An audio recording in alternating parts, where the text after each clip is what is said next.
One really big frugal living standard is thinking in terms of something you're buying as the cost per use. How many times can I use this thing? How long can I keep this thing? Therefore, you are lowering the cost per use. The longer you have something, the more that cost per use is spread across time, therefore costing you less. Think of people buying quality instead of just a cheap item or quantity of something. So many people buy things, small things, big things, and don't take care of them, so they don't actually ever get to their lifelong expectancy of getting the most bang for your buck, as people call it, extending and getting that low cost per use. So in this video, I want to talk about 15 things that I do to maintain my things I have, thus in the long run, saving money, and a lot of it. I want to hear your tips on this. Let me know down in the comments, what are some things that you do to also extend the life of the things you have and maintain them for a longer period of time? Leave them down in the comments below. Number one is we don't wear shoes inside of our house. We don't walk around out in the world where there are really gross stuff and then bring that back and really, first of all, it's just gross to think about the stuff tracked into your home, but then also the dirt and the grime that builds up on your floor, on your carpets, wearing them down more over time. You may have been to somewhere like an event center. Let's say an event center with a wood floor. There is some sort of nasty film on that wood floor that you just can't get off because you've got all these people who are in at different times who are walking around with their shoes, and any amount of mopping, steam cleaning just can't get that grime off. So the one rule we have here is take off your shoes. Don't walk through the house with those shoes on. Number two is the last one, I promise, having anything to do with shoes, but I need to add this in and we'll get past the shoe portion of this video. Number two is to wipe off your shoes, at least the tops of them or the side of them closest to the bottom when you get home. Shoes, if you invest in them, if you're like me, that's one thing that I have started spending more money on because my feet are more important than cheap shoes. So because I'm spending more money on shoes, I obviously want to extend their life as long as possible. And when you leave that dirt and that grime and that everyday ick on your shoes, it not only doesn't look aesthetically pleasing, so if you've got a nicer pair of shoes that you want to wear out, you're less likely to want to continue to wear them if they start breaking down and looking just dirty and gross. And two, it makes it break down further and quicker. So just simply if you take a paper towel, wet it down, or a rag that you can just throw in the laundry, one that you use, cut up old sheets or towels, and just wipe down your shoes. Maybe you don't do it every single time. Maybe you do it once a week, but it's going to help extend the life of those shoes. Number three is to have appliances with far less bells and whistles than you can find currently on the market. I want to talk about a story where there was a Samsung dishwasher. It wasn't mine. It was related to a job that I was working at the time. And there was a Samsung dishwasher. And nothing against Samsung. I have their phones. Great, wonderful, fantastic. But when it comes to appliances and all those little codes and gadgets and things, when that dishwasher broke down and we tried calling around to get a repair person, and mind you, this was about 8 years ago, to come and fix that dishwasher. No, I'm sorry, we don't work on that brand. It's far too technical. You have to have X, Y, and Z in order to do it. Nope, sorry, maybe you should call this place. We called this place. It's going to be about 3 or 4 weeks. That was crazy at this place where we needed this dishwasher to work. So the thing about things like this, where they have all of these electrical pieces, is it's almost like they're trying to get you, because you have to have somebody who specially knows how to use that. And if you're in an area where there's only 1 or 2 people who specially know how to not use it but fix it, then you're much more likely going to have a hard time getting it fixed. You're going to pay a premium for it. I remember there was one time where somebody on this channel, we were talking about washers and dryers and how planned obsolescence is a thing where they're just made to where they don't last as long. But one of the viewers in a comment down below said that they had talked to an appliance repair person and their advice to them was to get the most basic units of appliances that you can get. Because if you've got the washer with the little crank versus the digital, it's going to be so much easier to fix the crank. So when we had bought our washer and dryer for this house, front load washer and dryer, a little bit more, gadgety, it wasn't too long, I don't know, 2.5, 3 years before we were fed up with the amount of problems and we went back to the basic top load drum basic idea of washer and dryer. I remembered that comment and it has saved us money because that is a much better investment. There are people who know how to repair it and they can find the items to repair it. Number 4, outside of doing repairs yourself, which there are many that you can do, that you can find on YouTube to find tutorials on how to fix things.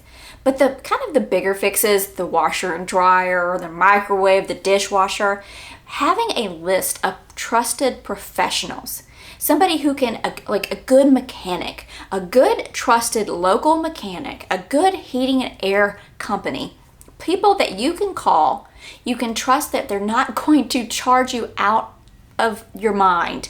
They're not going to find things and tell you to replace them when you don't really need to. They're not upcharging you for no reason.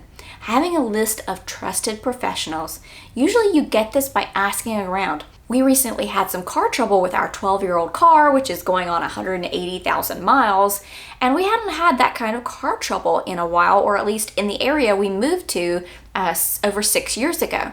So we thought, my husband said, well, there's this place and this place, and I thought, no, we are going to ask some friends that live nearby if they know someone. Well, they did. Somebody they'd known for a long time. They had met through church, and just a great person.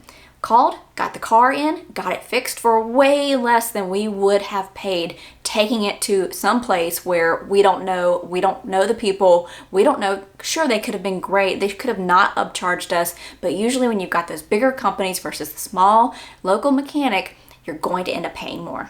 Number 5 is to hang dry your undergarments, especially your undergarments. If you put a little bit more money into them, that way they hold up for longer. Again, if you can, I understand that depending upon where you are in your financial journey, buying quality, even though quality doesn't always equate to really expensive, can be harder. But if you are at the point where you are able to spend wisely and get quality that's not outpriced, taking care of that item, especially undergarments that you want to extend the life of, that we know wear out over time. But putting things in the dryer is really bad for clothing. What happens in the lint trap, that lint stuff, those are clothing fibers. So every time you dry something, not only do you use a good amount of electricity to do so, but you're pulling the fibers out of your clothing. So not just undergarments, but especially undergarments, but most clothing, if you can hang dry it, and maybe if you just want that dryer fluff, you just put it in at the tail end just to get the dryer fluff, or the beginning actually, just to get the most of the moisture, the heaviness off of it, so you still get that softness that you want from dryer, but you aren't drying it for the length of time that it would take to actually dry it fully. Hang dry as much as you can. It's really going to help you extend the life of your clothing. Number 6 is don't wait to repair something. I have known many people who just wait and wait and wait, and oh, that looks like a water spot on the ceiling. It's fine. Wait, it's been another month. It looks like it might be getting bigger. That's fine. Let's just paint over it. It's fine. Needs a new fresh coat of paint anyway. Wow, that spot's coming back.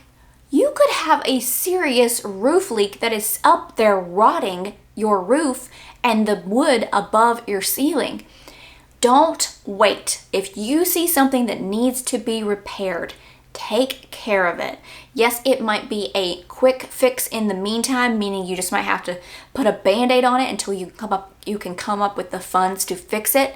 But try not to wait as long as a lot of people do if you see that something that needs to be repaired. Number 7 is to rotate your mattress. We rotate our mattresses. I think it's every 3 months. I'm not exactly sure. This is one of those things that's my husband, he just loves to do it, so Obviously, he has more of the strength to do it as well, so he has it on his Google Calendar. We use Google Calendar for these types of reminders, not just for appointments or birthday parties that we might have coming up, but reminders on maintaining our things. So there will be a reminder every 3 months or so to rotate or flip the mattress. That way you can get the most life out of the mattress, rather than, you both sleep on this side, but this is the heel, so your mattress ends up looking like this big U shape because you never flip it or rotate it. Those things can be very expensive. So this is absolutely one of the things that you want to try to get the longest life out of that you can. In this next one, we previously talked about having a list of professionals to do things, but there are some things that you can do on your own.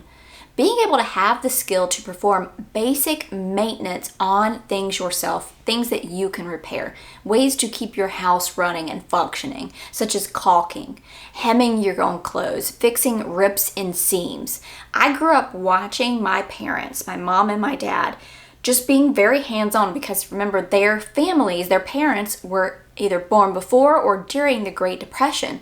So that was very much ingrained in them.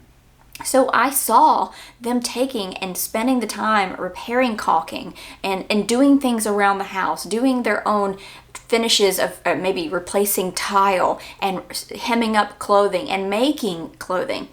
So I was able to benefit from that knowledge, and now I easily know how to caulk. I've known how to recaulk a bathroom since I was probably 10 years old. And not everybody understands that when you put the caulk in, first you got to clean the old caulk out, but you got to put the caulk in, that you have to then pull off the rest of around the sides of maybe the tile so that there's just a little seam left. So there are just little things like that even if you didn't grow up seeing them, you can go onto YouTube and see how they're done. And they're going to save you money in the long run. Replacing that caulk is going to keep leaks from coming out of your bathroom or your shower or around your sink. There are so many small things that you can do yourself that are going to help maintain your home for years. The next one is all about storing things properly. You may not put things in a place where they're going to break down or have issues over time. For instance, let's say you have a Christmas tree that already has the lights on it, one of those ones that's pre-lit. Well, if you put that in your attic, your hot, unair conditioned attic all year long, what do you think that's doing to that plastic that's on the lights or to that electrical part that's on those lights? It's not going to increase the longevity of that actual item. It would even be better if you just left it in the garage, which at least gets a little bit cooler of temperature than putting it in the attic. It's also important to keep things like cans off of concrete, because what it can do is break down that can and cause rusting. Imagine that you have in your garage, you've got an overflow pantry area where you keep canned goods that are okay being in warmer temperatures. But if you keep that metal on the concrete floor, then it's going to cause rusting around that can and make it not usable. There are many other factors that go along, or ideas about this, besides just not storing things in your attic if it's not insulated or air conditioned, or not storing things on concrete. But knowing a proper way to store something is going to help stretch out that longevity. Vehicles are usually the most expensive thing that has a depreciating value that you will purchase. Usually, homes, when you purchase them, don't have a depreciating value. Usually, over time, they appreciate. But a vehicle always goes down in value. So this is one that it is so key to take care of.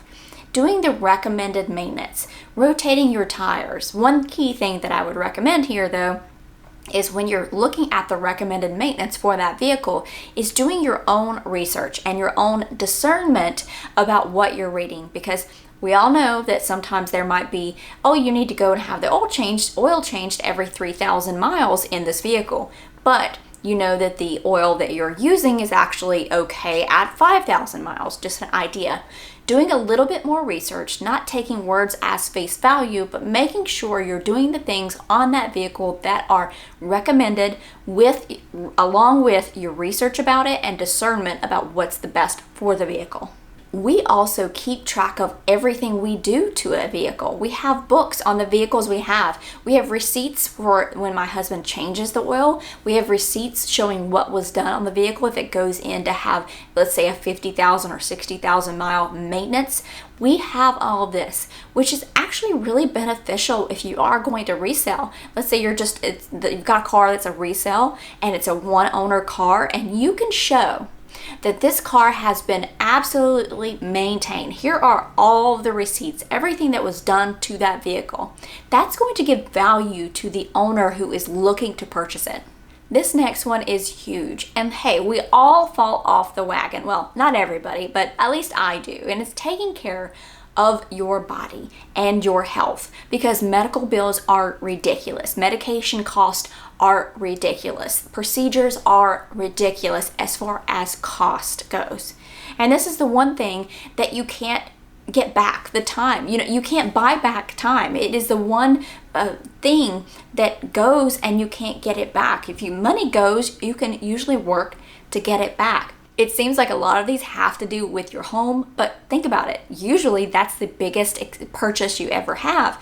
Now, you may just be renting. That's okay. Some of these can still be very important. This next one, such as changing air filters, very important to keep that very expensive heating or air conditioning and heating working properly, allowing that airflow, getting that gunk that it catches out of your house. Even if you are just renting, making sure those air filters are changed so that you can make sure they're doing the job that they need to be when letting the air into your house, even if you're not responsible for if the HVAC system goes out.